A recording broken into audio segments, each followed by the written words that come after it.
자, 교과서는 82페이지입니다. 우리 능동적 읽기와 주체적 해석 중에 세 번째, 독서 과정을 성찰하며 책 읽기. 그래서 이 부분을 읽고 나서 여기에 한 학기 한 권 읽기라는 그 부분이 있어요. 그 부분 때문에 우리가 책을 읽고 독후감 쓰는 활동을 할 거예요.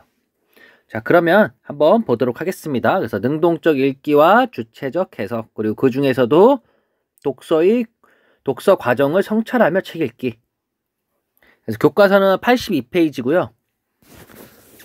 교과서 82페이지는 소단원 부분인데 이 부분은 넘어가고, 그 다음에 83페이지를 보면 우리가 이제 책을 읽을 건데 책을 어떻게 읽냐면은 제목이, 우리가 읽을 책이 초신성의 후예라는 책입니다. 그래서 이석영 님이 쓴 초신성의 후예라는 책인데, 자, 다음 부분을 보면, 목차를 보면 이게 중요한 게 읽기 전의 활동이 따로 있고 읽기 중의 활동, 그리고 읽기 후의 활동이 있습니다.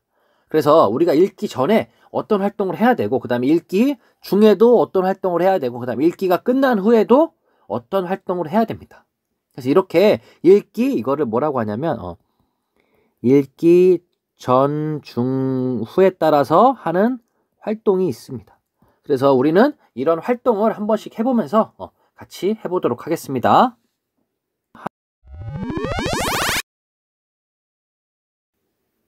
자, 그러면 읽기 전 활동부터 해보도록 하겠습니다. 교과서는, 여러분들 교과서는 83쪽입니다. 그래서 83쪽을 펴주세요, 교과서.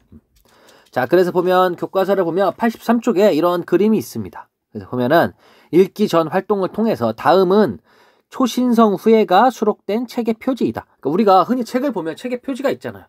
그 중에서 초신성의 후예라는 책은 이런 표지래요. 그래서 잘 살펴보고 읽기의 목적, 그리고 글의 특성을 생각하며 읽기 전의 활동을 해봅시다. 자, 그럼 첫 번째는 어떤 활동을 우리가 읽기 전에 할 수 있냐면, 여기 나와있죠. 이 남자애가 궁금해하잖아요. 표지를 통해 알 수 있는 이 글의 특성을 무엇일까? 한번 살펴볼까요?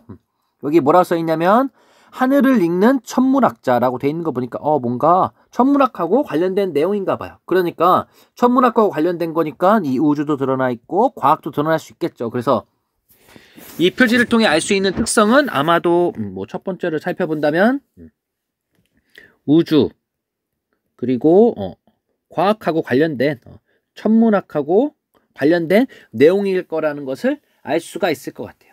그리고 또 하나는 이 그림을 보면, 이쪽에 그림을 한번 볼까요? 선생님이 그려놓은 요 그림을 보면 이 그림에 사람 안에 뭐가 있는 것 같아요, 지금? 그쵸, 사람 안에 우주가 있는 것 같아요. 그러니까 뭔가 사람 안에 우주가 있는 걸 보니까 뭔가 사람과 우주의 관련성에 대해서 이야기하지 않을까? 이렇게 추측을 해보는 거죠, 우리가. 그러니까 이 겉에를 보고 한번 추측을 해보는 거야. 그리고 또 하나 보면은 천문학자가 들려주는 일상 속 우주의 비밀 하는 거 보니까 이걸 쓴 사람이 천문학자구나라는 걸 또 알 수가 있겠죠. 여기 또 나와있죠. 나는 천문학자입니다. 이렇게 돼 있고, 또 하나는 우리는 우주를 밑거름으로 하여 만들어진 생명. 우리가 우주를 밑거름으로 하여 만들어진 생명이래요. 이걸 보니까 확실히 사람과 우주에 어떠한 관련성이 있다는 걸 알 수가 있겠고, 또 하나는 우주에서 온 우리 자신을 알기 위해 우주를 보라. 이것만 보더라도 계속 알 수가 있겠죠. 그래서 이 표지를 통해 알 수 있는 이 글의 특성 같은 경우에는 첫 번째, 우주, 과학, 천문학과 관련된 어떠한 내용이 담길 것이다. 그리고 또 하나는 사람과 우주와 어떠한 관련성이 있다. 그래서 좀 더 보면 이런 식으로 할 수 있겠죠. 우주와 사람의 공통점에 대해서 볼 수도 있고, 아니면 어떠한 우주 현상을 통해서 사람에게 깨달음을 줄 수도 있겠죠. 그래서 우리는 이렇게 책의 겉 표지만 보더라도 많은 정보를 알 수가 있습니다. 알겠죠? 그래서 이렇게 활동을 해보는 거예요. 여러분도 책을 보기 전에 만약 도서관 가서 책을 만약에 고른다고 한다면 그 책을 보고 나서 겉표지를 보는 거예요. 그래서 사실은 겉표지만 보더라도 많은 정보를 얻을 수가 있잖아요. 그래서 첫 번째는 표지를 통해 알 수 있는 이 글의 특성에 대해서 알아봤습니다.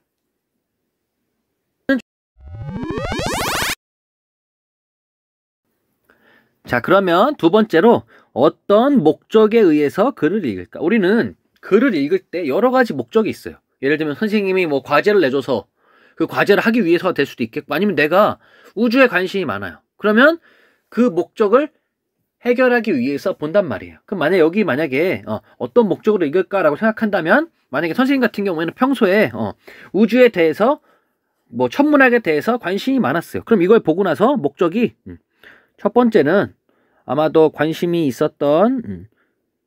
있던 천문학에 관한 어떠한 지식을 얻을 수가 있겠죠. 그래서 이것과 관련된 책 중에 뭐 코스모스라는 책도 있는데 그런 책도 선생님은 굉장히 관심이 많아요. 그래서 관심이 있던 천문학의 지식을 얻고 싶어서, 목적이 내가 왜 책을 읽냐면 첫 번째 목적은 관심 있는 천문학의 지식을 얻을 수 있어. 이럴 수도 있겠죠.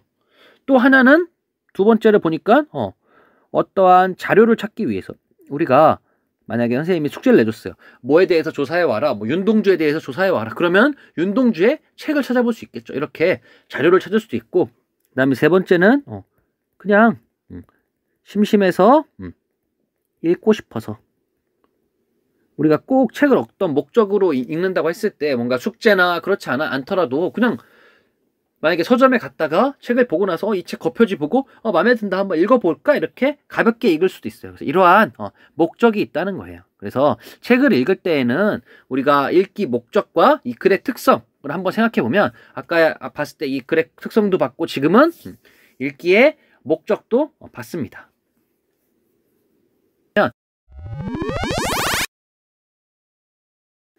자, 그러면 이번엔 읽기 목적과 특성을 알았으니까 어떤 방법으로 글을 읽으면 좋을까요? 한번 볼까요?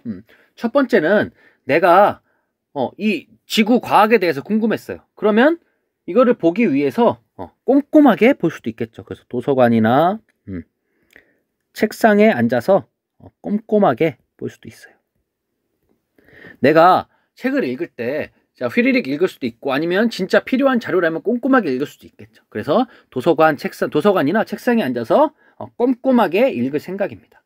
그리고 또 하나는, 두 번째는 뭔가 내가 필요한 부분만 읽기 위해서 발췌독을 할 수도 있어요. 발췌독은 여러 가지 중에 몇 가지만 꺼내서 본다는 거예요. 여러분들 아마 이거 다 배웠을 거예요. 발췌독, 그리고 이거는 꼼꼼하게 읽는 거는 정독이라고 합니다. 여러분들 아마 다 배웠을 거예요. 자, 그래서 방법은 처음엔 정독이 있고 꼼꼼하게 읽는 방법, 두 번째는 발췌독, 필요한 부분만 뽑아서 읽는 거예요. 그리고 세 번째는 통독이라고 해서, 통독 같은 경우에는 가볍게 그냥 훑어 읽는 거예요. 여러분들 책을 읽을 때 만화책 같은 경우에 엄청 정독하지 않고 훑어서 읽잖아요. 그런 경우를 통독이라고 하고, 만약에 내가 시험 공부를 하기 위해서 어떠한 책을 읽을 때는 꼼꼼하게 읽겠죠. 그런 걸 정독이라고 하고, 아니면은 시험 보면서 우리 만약에 교과서를 볼 때도 선생님이 그러잖아요. 여기서 지금 공부를 했다. 그러면 그 부분만 뽑아서 보겠죠. 그걸 우리가 발췌독이라고 부릅니다. 그래서 방법은 이러한 방법들이 있어요. 정독, 뭐 통독, 발췌독, 이런 식으로 읽는 방법이 있습니다. 대표적인 방법을 선생님이 설명해 준 거예요, 지금.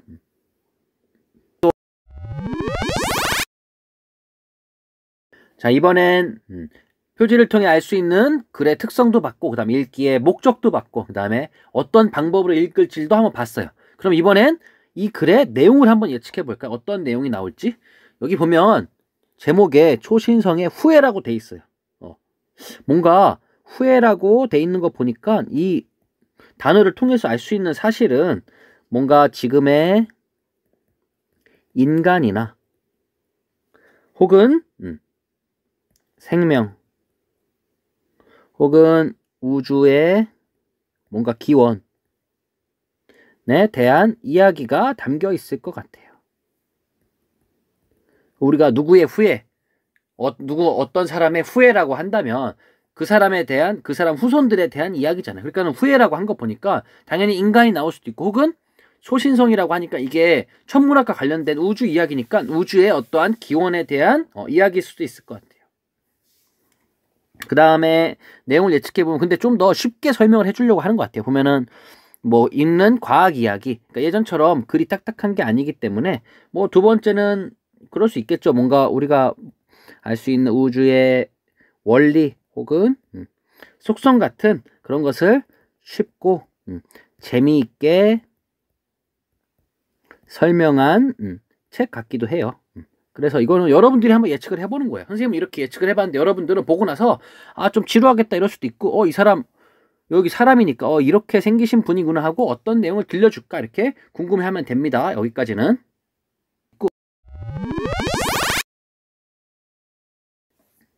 자, 이번엔 내가 이 글과 관련하여 궁금한 것을 질문의 형식으로 써보는 거예요. 뭐 예를 들면 제목이 궁금하잖아. 초신성의 후예. 그러면 내가 한번 궁금한 점을 질문해 보는 거예요. 초신성의 후예가 뜻하는 것은 무엇일까? 뜻하는 것은 무엇일까? 하는 부분을 찾아볼 수가 있겠죠. 그래서 과연 이 초신성의 후예가 뜻하는 것은 무엇일지 한번 찾아보는 거예요. 그래서 초신성의 후예가 뜻하는 것을 찾아볼 수도 있고, 또 하나는 여기에 보면 나는 천문학자입니다 라고 했을 때 왜 그렇게 했을까 하는 부분도 궁금하게 생각할 수 있겠죠. 그 다음에 또 하나는 잘 모르면 이 천문학자는 뭘 하는 사람일까 라는 부분도 해볼 수가 있겠고, 그러니까 여러분들이 이 책을 보고 나서 이 글과 관련해서 궁금한 것을 질문 형식으로 적어보는 거예요. 그리고 나서 나중에 책을 읽으면서 이제 그 질문에 답을 찾아가 보는 거예요. 아, 이런 부분이 있었구나. 아, 이래서 이렇게 불렀구나 하고 찾아볼 수 있습니다. 그러니까는 이 처음에 이 궁금한 점을 질문으로 적는 게 굉장히 중요한 이유가 책에 대해서 호기심도 갖게 해주고 그 다음에 집중력도 높게 해줘요. 그렇기 때문에 책에 대해서 이러한 궁금한 점을 질문 형식으로 적어보는 활동이 꼭 필요합니다.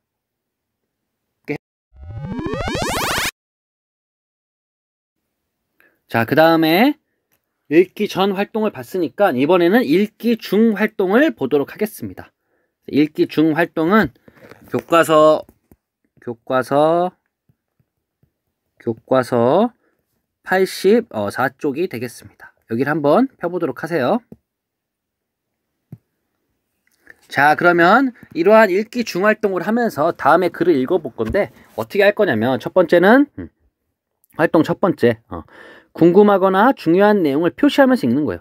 여러분들 책을 읽을 때 여러분들이 다 아는 내용이 나올 수는 없어요. 그러니까 책을 볼 때 궁금한 내용 있으면 뭐 밑줄 치고 아니면 이렇게 표시를 해두고 아니면 중요한 내용 같은 경우에는 동그라미를 친다던가 이렇게 하면은 나중에 읽을 때 좀 더 도움이 돼요. 또 하나는 읽기 전에 예측한 내용, 아까 예측한 내용 있었죠. 뭐 초신성의 후예란 무엇일까? 그리고 내가 예측한 내용이 만약에 뭐 후예라는 건 이런 내용일 것이다 하고 읽기 전에 예측한 내용이 맞는지 확인을 해보는 거예요. 다음에 세 번째는 아까 읽기 전에 만든 질문의 답, 초신성의 후예란 무엇일까 했을 때 그 답을 한번 찾아가 보는 거예요. 다음 네 번째, 중심 내용을 파악하며 읽는다. 그래서 이 내용, 여기에 관련된 중심 내용이 무엇인지 파악을 해보는 거예요. 그랬을 때 뭐 단락마다 중심 내용을 나눌 수도 있고 아니면 여러분들이 생각하는 대부분의 이제 만약 모르겠다 싶으면 맨 앞과 맨 뒤가 중심 내용의 경우가 많으니까 꼭 그렇진 않지만 대부분의 경우가 그럴 수 있으니까 그런 부분을 체크해 두면 조금 더 도움이 되겠죠. 그 다음에 다섯 번째, 글쓴이의 의도를 추론하며 읽는다. 왜 글쓴이가 이렇게 썼을까 하고 추론을 해보는 거예요. 그래서 왜 이렇게 썼는지 한번 살펴보고, 그 다음에 여섯 번째, 결국 글쓴이의 생각이 어떤지 한번 파악을 해보는 거야. 아, 이 사람은 이렇게 생각했구나. 그리고 자신의 생각과 비교하면서 읽는 활동을 하는 겁니다. 이래서 읽기 중 활동을 할 때에는 이런 읽기의 방법들이 있어요. 6가지 방법. 첫 번째가 궁금하거나 중요한 내용에 대해서 표시하며 읽는 것.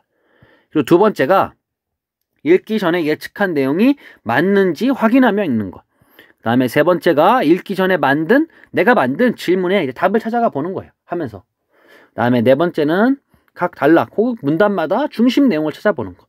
그 다음에 다섯 번째는 글쓴이의 의도, 왜 이렇게 썼을까? 무슨 의도로 이렇게 했을까? 라는 것을 파악하면 되고, 여섯 번째는 글쓴이의 생각을 한번 파악해보고 내 생각과 비교해보는 거예요. 꼭 내 생각과 글쓴이의 생각이 똑같을 수는 없잖아요. 그죠? 그래서 그 생각을 비교하면서 읽는 활동을 하는 겁니다.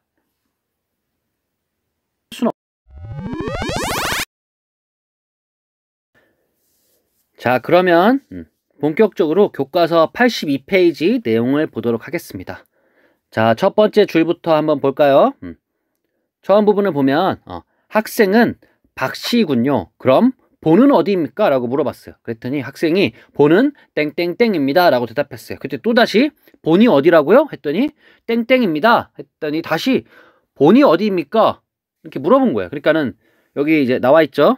선생님이 여기다 해놓은 거 보면은 내가 세 번째 같은 질문을 하자. 뭐라고 했어요? 본이 어디입니까? 라고 내가 세 번째 질문을 하자. 학생이 여기 잘못됐네요.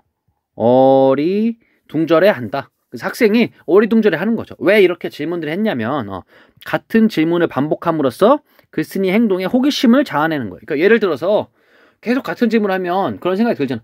이 사람이 왜 같은 질문을 하지? 아니면 내가 대답을 했는데 그러면 내 대답이 틀렸나? 이렇게 생각을 하게 되는 거예요. 그래서 처음 부분, 여기까지를 처음 부분으로 묶어서 글쓴이의 반복되는 질문. 뭐라고 물어봤냐면 본이 어디입니까? 이렇게 자꾸 물어보는 질문. 그리고 어리둥절한 학생. 자기는 대답을 했는데 계속 물어보잖아요. 그러니까 그런 생각이 들겠죠. 혹시 내가 틀렸나? 이렇게 할 수도 있고, 우리가 읽는 사람들은 대체 뭐야 이거? 대체 무슨 내용이야? 라는 걸 알 수 있게끔 호기심을 자아내고 있습니다.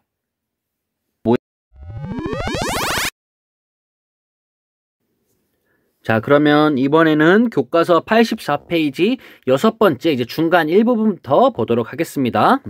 사람 몸을 구성하는 주요 원소는 수소, 탄소, 질소, 산소, 황, 인이다. 굉장히 많죠. 원자 개수로 치면은 수소가 전체의 63%를 차지하고, 만약에 사람 몸을 100%라고 친다면 그 중에 63%가 수소래요. 생각보다 양이 되게 많네요. 차지하고 질량으로 치면 산소가 전체의 26%를 차지하는 으뜸 원소이다. 뭔 말이냐면 원자의 개수로 보면은 수소가 63%고 질량으로 본다면 무게로 본다면 산소가 전체의 26%를 차지하는 으뜸 원소래요. 그런 거 말고도 뭐가 있냐면 철, 마그네슘, 나트륨과 같은 적은 양이지만 꼭 필요한 원소들도 여럿 있다. 그래서 우리 영양제로 마그네슘도 먹고 이렇게 하잖아요. 그죠? 그러면 이런 원소들을 어디에서 왔을까? 이제 궁금하죠. 우리 몸을 구성하는 게 수소, 탄소, 질소, 산소, 황, 인, 철, 나트륨, 마그네슘 이런 것들인데, 그럼 이런 것들은 어디에서 왔을까? 보면은 여기 잘못됐으니까 지우고 선생님이 쓸게요.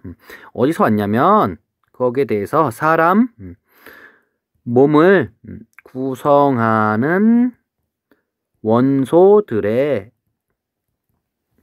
근원에 대한 의문을 던짐. 그러니까 우리가 궁금해할 수 있잖아요. 그죠? 예를 들면 그럴 수 있겠죠. 한강 이제 우리 물을 보잖아요. 근데 그 한강은 어디서부터 시작될 건가 이렇게 생각할 수 있잖아요. 그래서 우리도 궁금하잖아요. 우리 몸을 구성하는 이런 원소들이 있는데, 아까 얘기했잖아요. 누구는 원자의 개수로 치면 수소가 63% 차지하고 산소가 26% 차지하고 이런 것들이 있는데, 그럼 이런 원소들은 과연 어디에서 왔을까? 그게 이제 궁금했던 거죠. 자, 그러면 그 뒷부분을 이제 11번째 줄을 보도록 하겠습니다. 우선 우주에 존재하는 대부분의 수소 원자는 수소부터 보나봐요.